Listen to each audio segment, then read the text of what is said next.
Nitong Lunes, inihayag ni COMELEC Chairman Sixto Brillantes Jr. na hindi na niya bibitiwan ang kanyang pwesto upang mapangasiwaan ang nalalapit na midterm elections. Yan ang pinag-usapan sa report ng aming senior correspondent, Noel Perfecto.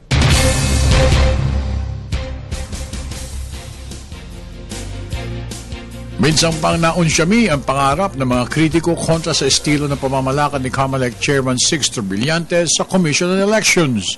Nang ihayag nito na hindi siya magbibitiw sa pwesto bilang chairman ng COMELEC sa isinagawang command conference sa Campo Crame ng PNP, AFP at DepEd. Hindi ko kayo iwanan, hindi ko iwanan ang administrasyon, hindi ko iwanan ang buong sambayan ng Pilipino, not at this stage. Maliban sa kanyang pagharap sa kanyang pamilya, isa rin sa mga binigyang konsiderasyon ni Brillantes ang pahayag ng Pangulong Benigno Aquino III na huwag nang talikuran ang pangangasiwa ng commission. Ang unang rason, kinausap ko muna yung mga anak ko at yung aking mga kapatid.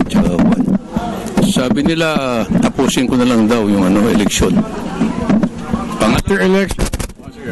Pangalawa, siyempre nagsalita si Pangulo, nakausap ko rin si Vice Presidente, tumawag din siya. So ang sabi nila, huwag mo na iwanan. Okay, pangalawa. Pangatlo, yung mga kontra sa akin, mag-resign daw ako, so kukontrahin ko rin sila, ayoko na mag-resign. Dahil dito, tiwala si Brillantes na wala na siyang nakikita pa mga sagabal o magpapabalam sa pagpapatupad ng ikalawang election sa Mayo ng taong kasalukuyan. Hindi na rin problema ang mga source code na umano'y importante, ngunit hindi naman gaano mahalaga sa resulta ng halalan. Tungkol naman sa mga usaping may kinalaman sa mga areas of immediate concerns, EPAL violators, airtime limitations, at iba pang mga naging bahagi ng kontrobersyal na pangangalit ng pamunuan ng komisyon, ani Brillantes, tapos na ito. Maaari nang sumulong sa gagawing nasyonal at lokal na halalan sa Mayo ang komisyonado. Nandito ako ngayon, I just want to make sure na mag-a-assume ng office yung dalawang commissioner.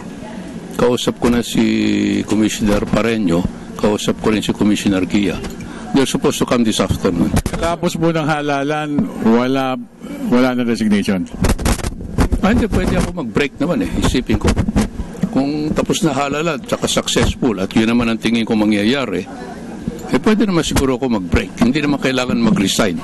Nang tanungin mga media men kung tuloy pa rin ang kanyang pagbibitiw, sinabi ni Brillantes na magkakaalaman pa sa pagtatapos ng halalan sa Mayo ng taong kasalukuyan.